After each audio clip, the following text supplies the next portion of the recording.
Pour comprendre pourquoi cette odeur résiste à votre savon habituel, il faut plonger un instant dans la biologie de notre peau, et je vous assure que c'est bien plus fascinant qu'une simple question d'hygiène. Imaginez une amie, appelons-la Martine, qui me disait l'autre jour, j'ai beau frotter, changer mes draps tous les 2 jours, il reste cette petite note de « vieux meuble » dans ma chambre. Martine pensait que c'était sa maison, mais c'était en réalité sa propre chimie corporelle qui avait évolué. Ce que Martine, et peut-être vous aussi, ressentait, c'est la présence du non-énal. Si vous avez déjà vécu cette situation où vous ne vous reconnaissez plus dans votre propre sillage, rassurez-vous, vous n'êtes pas seul. D'ailleurs, si vous voulez que l'on continue de briser ces tabous ensemble, n'oubliez pas de vous abonner à la chaîne et d'activer la cloche de notification pour être prévenu dès que je poste une nouvelle solution santé. Le non-énal est une molécule qui n'apparaît qu'avec le temps. Vers 40 ou 50 ans, notre corps commence à produire davantage d'acides gras insaturés sur la peau. Parallèlement, nos défenses antioxydantes naturelles diminuent. C'est là que le processus s'enclenche, ces acides gras s'oxydent au contact de l'air et libèrent cette fameuse substance. Si vous trouvez ces explications claires et utiles pour mieux comprendre votre corps, n'hésitez pas à cliquer sur le petit pouce bleu, c'est le meilleur moyen de soutenir ce travail de recherche et de permettre à d'autres personnes de découvrir ces conseils. La particularité du non-énal, et c'est là que le piège se referme, c'est qu'il n'est pas soluble dans l'eau. Vous pouvez passer 1 heure sous la douche avec un gel douche classique, la molécule restera accrochée à vos pores comme de la colle. C'est un peu comme essayer d'enlever de la peinture à l'huile avec juste un peu d'eau claire, ça ne fonctionne pas. C'est ce qui explique pourquoi cette odeur est souvent qualifiée de « persistante ». Avant que je ne vous explique comment briser cette liaison chimique avec mon astuce, j'aimerais que vous me disiez en commentaire si vous aviez déjà entendu parler de cette molécule auparavant. Votre participation aide énormément à faire remonter cette vidéo pour aider ceux qui sont dans le doute. Alors, pourquoi ce phénomène s'accentue-t-il après 50 ans? Parce que notre barrière cutanée devient plus poreuse et que le renouvellement cellulaire ralentit. Le non-énal a donc tout le temps de s'accumuler. Mais attention, ne voyez pas cela comme une fatalité ou une déchéance. C'est un signal biologique, un indicateur que votre corps a besoin d'un coup de pouce extérieur pour gérer l'oxydation. Comprendre cette molécule, c'est faire la moitié du chemin. Dans un instant, nous allons voir comment l'astuce de 3 minutes vient littéralement dissoudre ce problème là où tous les savons du commerce ont échoué, mais d'abord, voyons pourquoi ignorer ce signal est une erreur qui peut impacter bien plus que votre simple odorat. Ignorer ce changement d'odeur en pensant que c'est simplement le poids des années serait une erreur fondamentale, car au-delà de la simple question de confort, ce signal olfactif est un messager de votre état de santé interne. J'ai reçu récemment le message d'un abonné, Jean-Pierre, qui me confiait s'être peu à peu isolé, refusant les invitations à dîner par peur que ses proches ne remarquent cette odeur de renfermé qu'il sentait sur lui malgré 3 douches par jour. C'est là que le bâtiment blesse, l'impact psychologique est immense. L'odorat est le sens le plus lié à la mémoire et aux émotions. Si vous perdez confiance en votre propre image olfactive, vous commencez à reculer socialement, et l'isolement est le pire ennemi de l'épanouissement après 50 ans. Si vous appréciez que l'on aborde ces sujets avec franchise et sans jugement, prenez 1 seconde pour cliquer sur le bouton « J'aime » juste en dessous de la vidéo, cela aide vraiment la communauté à grandir. Mais il y a une dimension encore plus profonde. Le non-énal n'est pas qu'une nuisance de surface, c'est le reflet de votre niveau d'oxydation interne. Imaginez une pomme coupée en 2 qui brunit à l'air libre, c'est l'oxydation. À l'intérieur de votre corps, il se passe la même chose. Une odeur de non-énal très marquée peut être le signe que votre corps lutte contre un stress oxydatif trop élevé ou une inflammation systémique légère. En ignorant cette odeur, vous ignorez peut-être un cri de secours de votre métabolisme qui vous demande de ralentir sur les graisses saturées ou de recharger vos batteries en antioxydants. C'est pour cela que rester informé est crucial. Si ce n'est pas encore fait, abonnez-vous et activez la petite cloche de notification. De cette façon, vous ne manquerez aucune de nos prochaines analyses sur les signaux silencieux que votre corps vous envoie chaque jour. Dites-moi d'ailleurs en commentaire, Avez-vous déjà ressenti que votre peau changeait de texture en même temps que son odeur? Vos retours nous permettent de mieux cibler les solutions. Car rester passif face à ce phénomène, c'est laisser une barrière invisible s'installer entre vous et les autres. On pense souvent à tort que c'est une fatalité biologique, alors que c'est une variable sur laquelle nous avons un contrôle total. Dans les minutes qui suivent, nous allons voir que cette odeur du temps n'est pas une condamnation, mais un levier pour reprendre en main votre hygiène de vie globale. Nous allons transformer cette frustration en une routine de victoire, car une fois que l'on comprend le message derrière l'odeur, on peut enfin agir sur la cause réelle et non plus seulement sur les symptômes. Alors, quelle est cette fameuse astuce de 3 minutes que les laboratoires de cosmétiques classiques ne vous vendront jamais? Pour la comprendre, j'aime souvent raconter l'histoire de ce que les Japonais appellent le kareshu. Au Japon, le respect des aînés est sacré, mais l'harmonie sociale l'est tout autant. Très tôt, ils ont compris que pour neutraliser le 2-nonénal, il ne fallait pas décaper la peau, mais utiliser une clé chimique spécifique, le tanin de persimon, ou plus simplement, l'extrait de kaki. Si vous trouvez cette découverte fascinante, c'est le moment idéal pour vous abonner et rejoindre notre communauté d'explorateurs de la santé au naturel. Cela ne vous prend qu'un clic, mais pour nous, c'est un immense soutien. L'astuce consiste en un protocole de nettoyage ciblé que vous pouvez réaliser chez vous. Le secret ne réside pas dans la force du frottement, mais dans le temps de contact. Voici comment procéder. Au lieu de votre gel douche habituel, vous allez utiliser un savon enrichi en extrait de thé vert ou, idéalement, en tanin de kaki. Vous appliquez la mousse sur les zones où les glandes sébacées sont les plus actives, la poitrine, le haut du dos, et derrière les oreilles. Et c'est là que les 3 minutes entrent en jeu. Vous devez laisser agir ces actifs naturels sans rincer immédiatement. Pendant ces 180 secondes, les tanins vont agir comme des aimants moléculaires. Ils ne se contentent pas de laver la surface, ils viennent se lier chimiquement aux molécules de nonénal pour les désintégrer et les rendre enfin solubles dans l'eau. Pendant que vous laissez agir, profitez-en pour masser doucement votre peau. Si ce conseil vous semble déjà révolutionnaire, n'oubliez pas de cliquer sur le pouce bleu et d'activer la cloche de notification. Pourquoi? Parce que dans les chapitres suivants, je vais vous montrer comment booster cet effet par ce que vous mettez dans votre assiette, et vous ne voulez pas rater ces réglages métaboliques. J'ai conseillé cette méthode à une cliente, Catherine, qui était désespérée de ne plus pouvoir porter ses chemisiers en soie 2 fois de suite. Après seulement 3 utilisations de ce protocole de 3 minutes, elle m'a écrit pour me dire que non seulement l'odeur avait disparu, mais que sa peau n'avait jamais été aussi douce. Le thé vert contenu dans le mélange agit comme un puissant antioxydant qui calme l'inflammation cutanée.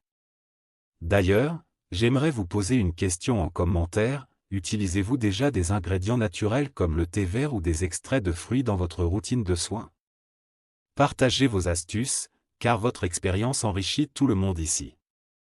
En résumé, ces 3 minutes de patience quotidienne vont littéralement réinitialiser l'horloge olfactive de votre peau. C'est simple, peu coûteux, et pourtant radicalement efficace. Mais attention, pour que cette astuce soit pérenne, il faut aussi comprendre que ce qui se passe à l'extérieur est souvent le reflet de ce qui se passe à l'intérieur, notamment dans votre assiette. On dit souvent que nous sommes ce que nous mangeons, mais après 50 ans, il serait plus juste de dire que nous sentons ce que nous métabolisons. Si l'astuce de 3 minutes que nous avons vue précédemment agit comme un bouclier externe indispensable, l'alimentation, elle, représente votre usine de fabrication interne. Imaginez que votre corps est une machine complexe. Si vous utilisez un carburant de mauvaise qualité qui s'encrasse, les résidus finiront par s'évacuer d'une manière ou d'une autre, et souvent, cela passe par les pores de la peau. Le lien entre votre assiette et l'émission de 2-nonénal est d'une logique implacable. Puisque cette odeur provient de l'oxydation des acides gras sur votre épiderme, la qualité des graisses que vous ingérez détermine directement la fragilité de votre odeur corporelle. J'ai en tête l'exemple de Marc, qui ne comprenait pas pourquoi sa transpiration avait changé d'odeur, devenant plus lourde et persistante. En analysant ses habitudes, on s'est rendu compte qu'il consommait beaucoup de produits laitiers gras et de charcuterie, particulièrement le soir. En remplaçant simplement ces graisses saturées par des sources des oméga 3, comme les noix, les graines de lin ou les petits poissons gras, sa signature olfactive s'est transformée en moins de 3 semaines. Ces « bonnes graisses » sont beaucoup moins sujettes à l'oxydation rapide que les graisses transformées. Le véritable secret réside toutefois dans les polyphénols. Ces composés naturels, que l'on trouve en abondance dans les baies, les artichauts, le thé vert ou le chocolat très noir, agissent comme de véritables agents anti-rouille pour vos cellules. Ils circulent dans votre sang et finissent par atteindre les couches supérieures de l'épiderme où ils empêchent les lipides de s'oxyder au contact de l'oxygène de l'air. C'est une protection de l'intérieur vers l'extérieur. Il faut également se méfier d'un ennemi plus discret, le sucre raffiné.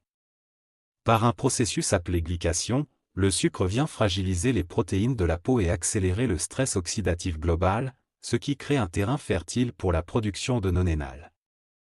En privilégiant des aliments soufrés comme l'ail, l'oignon ou les légumes crucifères, brocolis, chou-fleur, vous aidez votre foie à filtrer les composés volatiles avant même qu'ils n'atteignent votre peau.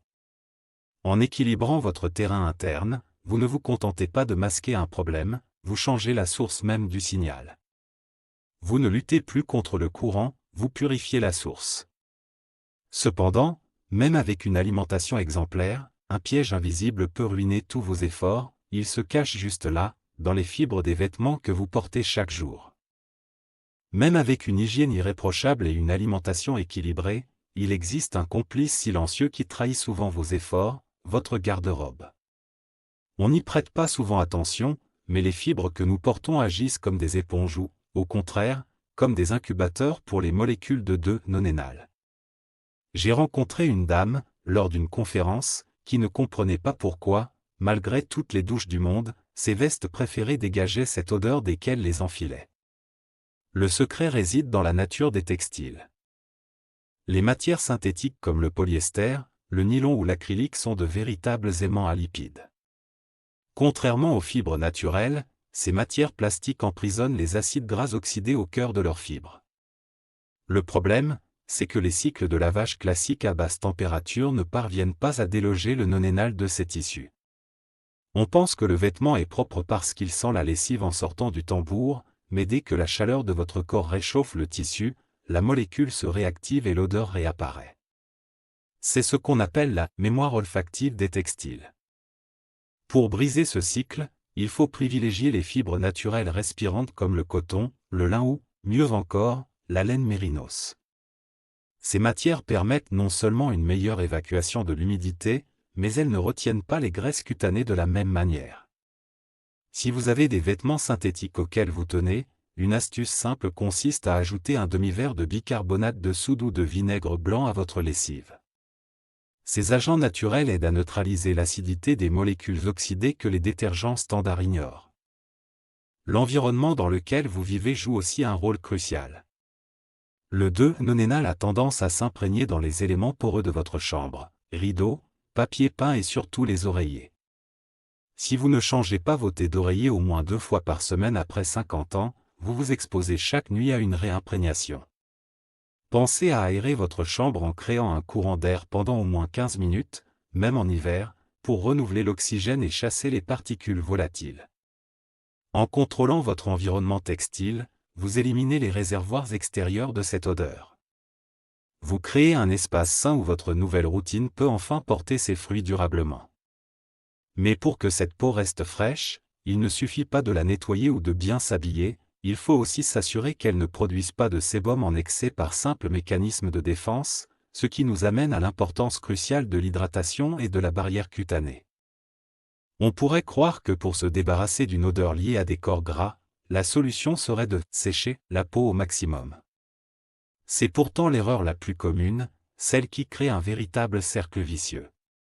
Pour comprendre cela, imaginez votre peau comme un jardin, si la terre est totalement desséchée et craquelée, elle devient incapable de filtrer quoi que ce soit et finit par produire une poussière étouffante. Pour votre épiderme, c'est la même chose. Lorsque vous utilisez des savons trop décapants sans hydrater ensuite, votre cerveau reçoit un signal d'alerte, la barrière cutanée est en danger, produisez plus de sébum pour la protéger. Résultat ? Vous produisez encore plus d'acides gras, qui vont s'oxyder et générer encore plus de 2-nonénal. J'ai accompagné un homme, Bernard, qui lavait son torse et son cou au savon de Marseille pur 2 fois par jour pour éliminer les graisses. Il ne comprenait pas pourquoi sa peau était à la fois irritée et de plus en plus odorante en fin de journée. Le problème n'était pas son hygiène, mais sa barrière cutanée qui était en mode survie. En introduisant une hydratation spécifique juste après sa douche, il a réduit sa production de sébum de moitié en une semaine. La clé ici n'est pas d'utiliser n'importe quelle crème grasse, mais de choisir des agents qui imitent les lipides naturels de la peau sans boucher les pores. L'astuce consiste à utiliser des huiles végétales riches en antioxydants, comme l'huile de pépins de raisin ou l'huile de jojoba. Ces huiles ont une structure moléculaire très proche de notre sébum, mais elles sont stables. En les appliquant sur une peau encore légèrement humide, vous envoyez un message de calme à vos glandes sébacées, tout va bien, la protection est là, vous pouvez arrêter la production. C'est cette régulation qui va tarir la source du nonénal à la racine. L'hydratation doit aussi être interne. Avec l'âge, la sensation de soif diminue, mais la viscosité de nos sécrétions cutanées, elle, augmente si nous sommes déshydratés. Une sécrétion plus épaisse s'oxyde plus lentement mais plus profondément, créant une odeur plus lourde. Boire de l'eau citronnée ou des infusions de romarin tout au long de la journée aide à maintenir une fluidité de la sueur et du sébum, rendant l'oxydation beaucoup moins flagrante. En prenant soin de cette barrière, vous ne faites pas que lutter contre une odeur, vous préservez l'élasticité et la jeunesse de votre peau. Une fois que cette routine d'hydratation est en place, les résultats sont souvent spectaculaires, comme nous allons le voir avec les témoignages de ceux qui ont sauté le pas. Il n'y a rien de plus parlant que la réalité du terrain. Pour beaucoup, la découverte de cette solution n'est pas seulement une question d'esthétique, c'est une véritable libération émotionnelle. Prenez l'exemple de Françoise, 62 ans, qui m'a envoyé un message bouleversant il y a quelques mois. Elle n'osait plus porter ses écharpes préférées car, malgré le pressing, elle y décelait toujours cette note persistante qui la complexait face à ses petits-enfants. Après seulement 8 jours d'application du protocole des 3 minutes et un passage aux fibres naturelles, son message a changé de ton, je me sens à nouveau moi-même, propre et légère, sans ce poids invisible qui me suivait partout. Ce que Françoise a vécu, c'est la phase de réinitialisation. En général, les résultats suivent une chronologie très précise. Dès les 48 premières heures, vous remarquez que l'odeur de votre linge de corps en fin de journée est nettement moins marquée. Vers le 4e jour, c'est votre environnement immédiat qui change, l'air de votre chambre au réveil semble plus neutre, moins chargé. C'est le signe que le stock de nonénal accumulé dans vos pores a été évacué et que votre nouvelle hygiène de vie empêche sa réformation immédiate. Au bout d'une semaine complète, les témoignages convergent tous vers un point précis, le retour de la confiance en soi. Un autre abonné, Jacques, me disait que ce qu'il appréciait le plus, ce n'était pas seulement la disparition de l'odeur, mais la qualité de sa peau qui était devenue moins grasse et plus saine. C'est l'effet secondaire merveilleux de cette méthode, en traitant la chimie de l'odeur, vous traitez la santé de l'épiderme. Ces réussites ne sont pas des miracles, ce sont des conséquences logiques d'une approche biologique cohérente. Ce que ces personnes ont gagné, ce n'est pas juste une meilleure odeur, c'est la fin d'une paranoïa sociale silencieuse. Ils n'ont plus besoin de se demander si les gens s'écartent dans l'ascenseur à cause de leur parfum ou de leur biologie. Si vous suivez ces étapes, attendez-vous à ressentir cette même légèreté. Vous allez redécouvrir le plaisir de la proximité, des embrassades et des moments partagés sans aucune arrière-pensée. Maintenant que vous savez que cela fonctionne pour les autres, il est temps de voir comment, concrètement, vous pouvez organiser tout cela dans une routine quotidienne ultra simple qui ne vous prendra pas plus de temps que votre brossage de dents. Pour que toutes ces informations ne restent pas de simples concepts, il est temps de les transformer en une routine millimétrée, une sorte de rituel de fraîcheur, qui va devenir votre seconde nature. L'objectif est simple, obtenir une efficacité maximale en un minimum de temps.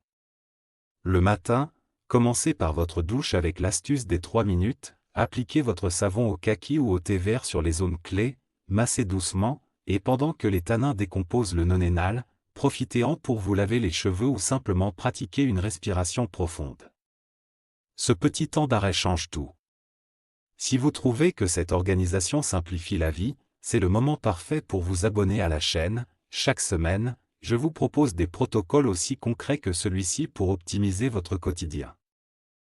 Une fois sorti de la douche, sur une peau encore légèrement humide, appliquez votre huile de jojoba ou votre lait hydratant antioxydant. Cela prend exactement 30 secondes, mais cela verrouille votre protection pour la journée. Côté vestiaire, faites un choix conscient, privilégiez une couche de base en coton ou en lin. Enfin, tout au long de la journée, gardez votre bouteille d'eau à portée de main, éventuellement enrichie d'une rondelle de citron pour soutenir votre foie. C'est une routine qui, au total, ne vous demande pas plus de 5 minutes de travail effectif, mais qui transforme radicalement votre signature biologique. Imaginez l'impact de ces petits gestes cumulés sur un mois, puis sur un an. Vous n'êtes plus en train de subir les effets du temps, vous les pilotez avec intelligence. Avant de conclure cette vidéo, j'aimerais que vous preniez un engagement envers vous-même, testez ce protocole pendant seulement 7 jours. Si ce que vous avez appris aujourd'hui vous a ouvert les yeux sur ce phénomène méconnu, n'oubliez pas de cliquer sur le pouce bleu et d'activer la cloche de notification. C'est grâce à vos interactions que ces conseils peuvent atteindre et aider des milliers de personnes qui, comme vous, cherchent à vieillir avec élégance et sérénité. Dites-moi maintenant en commentaire, par quelle étape allez-vous commencer dès demain matin? Est-ce le changement de savon, l'hydratation ou le tri de vos vêtements? Je lirai chacun de vos messages avec attention pour vous accompagner dans cette transformation.